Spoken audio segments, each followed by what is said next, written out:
안녕하십니까, 김영윤입니다. 오늘 저는 동서독이 통일하게 된 가장 핵심적인 바탕에 대해 말씀드리고자 합니다. 독일 통일을 이야기하면 정말 많은 사람들이 이렇게 이야기합니다. 독일은 동독이 갑자기 붕괴되어 통일되었다고 말입니다. 그래서 남북한의 경우에도 통일이 갑자기 찾아올 수 있기 때문에 준비를 해야 한다는 것입니다. 그렇게 말씀하시는 분들은 거의 모두 북한의 붕괴를 필연적으로 다가올 우리의 미래로 보고 있는 것 같습니다. 그러나 정작 중요한 것에 대해서는 말씀이 없으십니다. 북한이 어떻게 붕괴될 것인지, 왜 붕괴할 수밖에 없을 것인지에 대해서는 아무 말도 하지 않습니다. 여러분, 역사에는 우연이 없다라는 말을 들어보셨는지요? 흔히 아무도 예상하지 못했기에, 그리고 너무도 급진적으로 이루어졌기에 많은 사람들은 독일 통일을 우연의 산물로 생각하고 있습니다. 정말 그럴까요? 아닙니다. 독일 통일은 기본적으로 구동독 주민의 요구에 의해 이루어졌습니다. 긴 통일 이야기를 짧게 하면 이렇습니다. 구소련의 고르바초프 대통령 잘 아시죠? 이분이 1990년대 말 동유럽 국가에 대한 개혁과 개방을 주도했었죠. 페레스트로이카, 글래스노스트 라는 단어를 들어보셨을 것입니다. 동유럽 국가의 개혁과 개방을 상징하는 단어라고 할 수 있습니다. 고르바초프 대통령은 한 나라의 장래와 체제는 그 나라 국민들만이 정할 수 있다고 했습니다.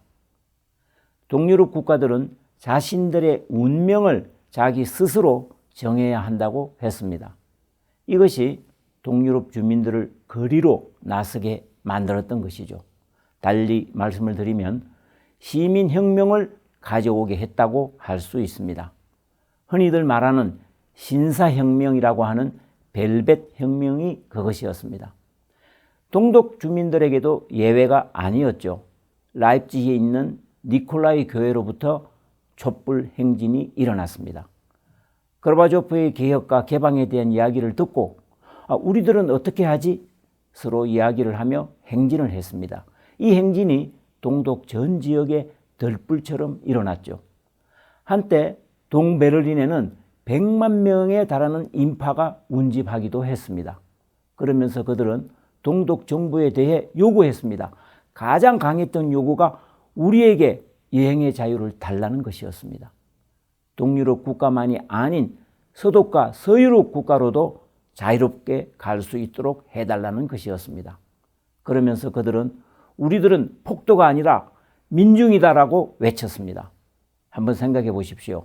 수백 명, 수천 명의, 아니 수십만에 달하는 시민들이 한꺼번에 모여 목소리를 높였을 때 동독 정부가 무엇을 할 수 있었겠습니까? 시민들을 무력으로 진압할 수는 없었습니다. 여행에 대한 주민들의 요구가 최고조로 높아지자 동독 정부가 1989년 11월 9일 기자회견을 합니다. 거기에 동독의 선전상인 귄터 샤포스키라는 장관이 나와서 국외 여행 제한을 풀겠다는 선언을 했습니다. 그런데 장관이 한 가지 실수를 했죠. 사실 여행 제한 해제를 그 다음날 몇 시부터 시작하겠다고 말했어야 했는데 그것을 빠뜨렸습니다. 한 기자가 바로 질문을 했습니다. 여행 제한 해제가 언제부터 유효하느냐고 물었습니다. 바로 지금부터입니까? 하고 되물었습니다. 샤포스키 장관은 잠시 머뭇거리다가 내 생각엔 바로 지금부터다 라고 말을 했습니다.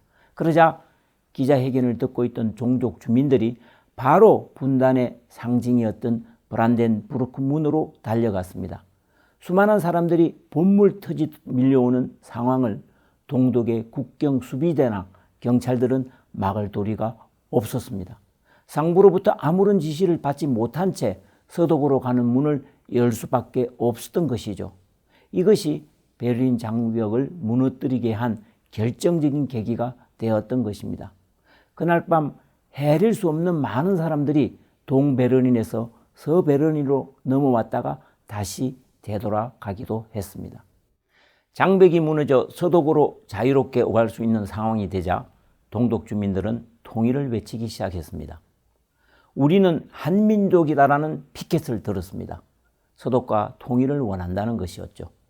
서독 정부에 대해 동서독이 하나의 민족이 될 것을 요구했습니다. 그렇지만 서독의 생각은 달랐습니다. 먼저 통일 10개항을 만들고 그것을 바탕으로 천천히 통일할 생각을 했습니다. 동독 주민은 이를 단호하게 거부했습니다. 그들은 다시 거리로 나왔습니다. 서독의 마르크가 우리에게 오지 않으면 우리가 서독으로 가겠다고까지 했습니다. 서독 정부는 이를 받아들일 수밖에 없었습니다. 수많은 동독 주민이 서독으로 오는 것부터 큰 부담이 될 수 있었기 때문이었죠. 그래서 통일에 박차를 가했습니다. 베를린 장벽이 무너진 것이 1989년 11월 9일이었는데 그로부터 8개월이 채 되지 않아 동서독은 경제, 사회 통합과 함께 화폐 통합을 했습니다. 1990년 7월 1일부터 서독의 마르크를 동서독이 같이 사용하게 되었던 것이죠. 그로부터 다시 3개월 후인 1990년 10월 3일 동서독이 전체 지역선거를 했습니다. 국회의원을 뽑고 총리를 선출했습니다. 베를린 장벽이 무너지고 채 1년이 되지 않아 통일이 완성되었던 것이죠. 동서독이 화폐 통합부터 한 것은 무엇 때문이었을까요? 그것은 동독 주민을 동독 지역에 머무르게 하기 위해서였습니다. 동독의 화폐를 서독의 화폐와 1대1로 바꿔줄 테니 서독으로 오지 말고 동독 지역에 머물러 달라는 차원에서 그렇게 했던 것입니다. 여러분, 여기서 질문을 하나 드리겠습니다. 동독 주민들은 왜 서독과 즉각적인 통일을 요구했을까요? 그것은 다름 아닌 통일을 하면 서독처럼 잘 살 수 있을 것이라는 믿음 때문이었습니다.